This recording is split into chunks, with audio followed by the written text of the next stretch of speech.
5 cards that you should cut from a Precon when you open it up. What's up, guys? Back with episode 10. It's so crazy that we're already at the 10th episode in this series. But we are talking about 5 cards that you should remove from your Precon commander decks when you get those and you're trying to upgrade it. That's where a lot of players start. And this applies to not just new players. I mean, it does apply to new players, but it applies to everybody.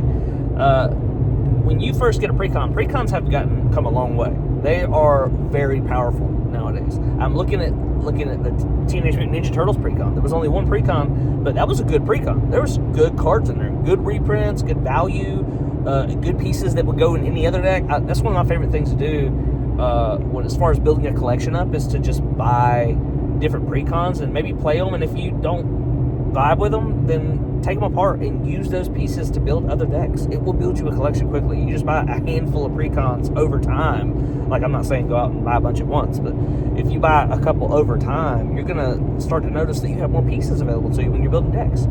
Okay, so what should you remove? Let's look at one card that you should definitely remove from your Precon. Zatalpa.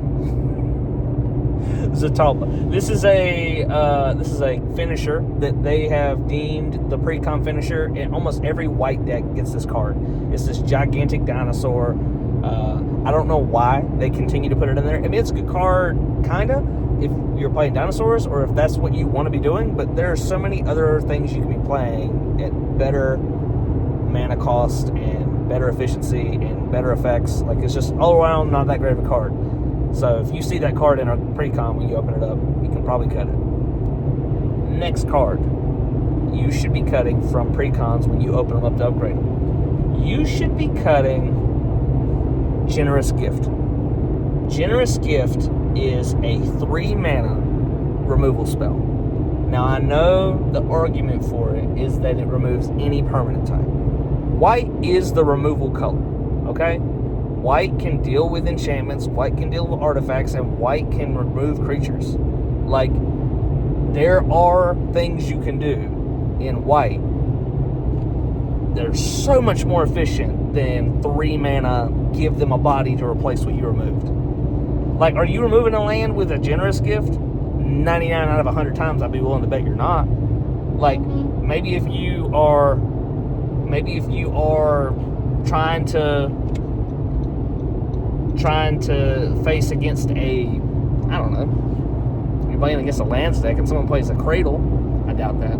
Someone plays Urza Saga, someone plays some kind of crazy land, maybe the new Avendo or Godcore or whatever, all these different crazy lands that they've been coming out with.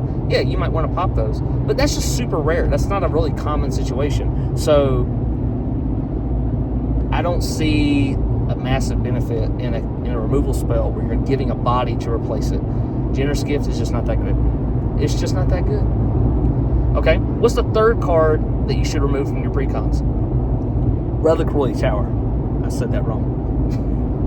Reliquary Tower. You should be removing that from your decks. I would be willing to bet that 90% or 95% of the decks that contain a Reliquary Tower, like, probably shouldn't.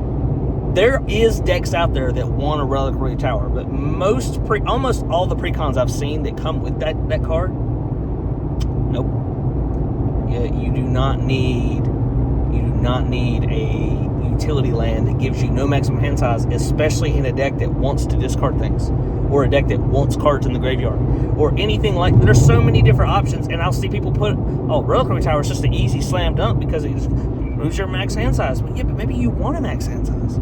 Maybe you want to get rid of some of those cards. Like, I've seen it all, but in my opinion, that card used to be way more highly regarded than it is now. But I still know a lot of players slam dunk that card into their deck, and it just doesn't belong there. Or it comes in a Precon, and there's so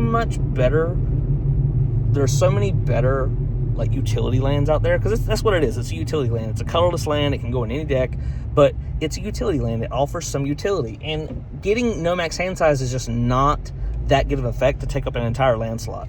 There are so many better lands that are probably cheaper, like, to afford, or easier to get than a Reliquary Tower, that are better. And Reliquary Tower is cheap. Like, you just have better options. And they're not even, and a lot of the better options aren't even that expensive. So, something to think about. What else did you cut from your Precons? And I'm going to make a caveat with this one. This one's going to apply to multiple cards, but they all kind of go together, and that's tap lands. Now, are you going to have some form of tap lands in your commander deck? Probably. You're probably going to have some tap lands in your commander deck. That's just part of it, unless you have a really good mana base. There are mana bases out there without tap lands, but if you're playing commander, you're probably going to have some tap lands. But Precons have a tendency to come with a bunch of tap lands. One of my least favorite type of lands I see come in Precons, and they were in that Teenage Mutant Ninja Turtle Precon, was the thriving lands. Those are the first lands I cut. If you ever get a thriving land, there are so many better options for lands. You're almost better off with a basic, because basics just come in untapped. So if you're playing a 2-color deck, 3-color deck, play more basics. Like, play cards that let you search for basics and play more basics. Like, the gate lands are some of my least favorites too. I think about the one that comes in tapped and you gain a life.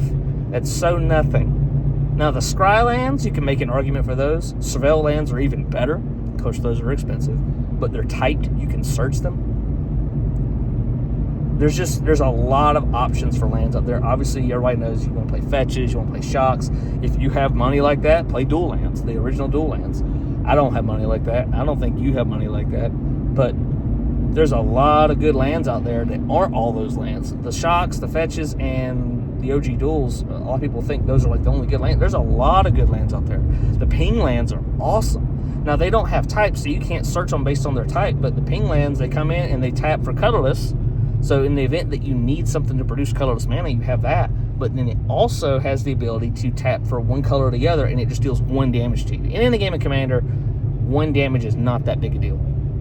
You can make that sacrifice to get the colors you need untapped. Comes in untapped, okay? What is the last thing you should cut? And this kind of applies to a specific type of deck, but any Precon that has green in it.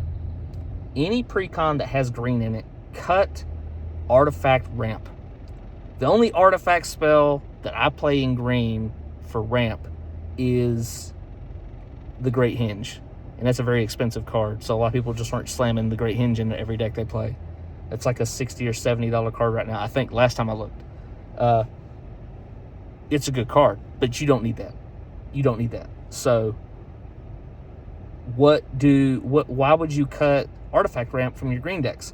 Well, I'll tell you why. And it's honestly about the cadence of Commander, and that's that people don't remove lands a lot. There's almost like this negative energy around removing lands from decks, or not removing lands from decks, but removing lands from someone's playfield. Like you're like, if I pop a land, it's almost like, why'd you get rid of my land? That's rude. Like it's like looked negatively on if you remove lands.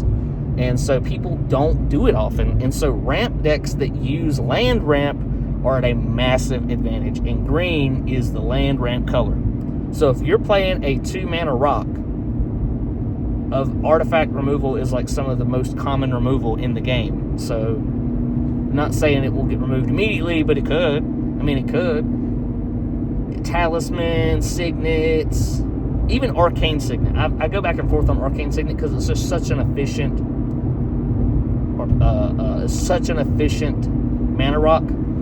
So I could see an argument to play that even in a green deck, but I think that if you're playing less colors, you don't even need it. Like if you're playing 3+ colors, you might can make an argument for it, but 2 or monocolor, you do not need an Arcane Signet. Just play land ramp. Land ramp is going to do better for you every single time. And like I said, even Arcane Signet, like if you just don't have good land ramp spells, then yeah, run your Arcane Signet with your Soul Ring. But that's it. That's all I would do. Cut those signets, talismans. If you're playing green, there are better options for ramp than artifact ramp. Because people aren't out here removing your lands like they are your artifacts. Someone plays a Vandal Blast, there goes all your artifacts. But you still have all those lands that you played. There's a card called Exploration. It's a 1-mana enchantment in green that says you may play an additional land on each of your turns. Now, it's an expensive card, but like money-wise. But I'm here to tell you, it is worth it. You play that, dude, you're going to get so much value over the course of just a few turns. I look at a card like Ice Till Explorer. Card's broken, and so much power creep in that card, it's insane. It's one of my favorite cards to come out of Edge of Eternities, which that set was amazing. It was an amazing set. I hope that Strixhaven and the other in-universe MTG sets that we get this year, I hope that they live up to that hype. Lorwyn did. I think Lorwyn was also a great set. Great set. Such a great set. So, anyway, those are 5 different cards I would cut from your Precons when you get ready to upgrade those. Again, thanks for watching, and I will catch you guys in the next video.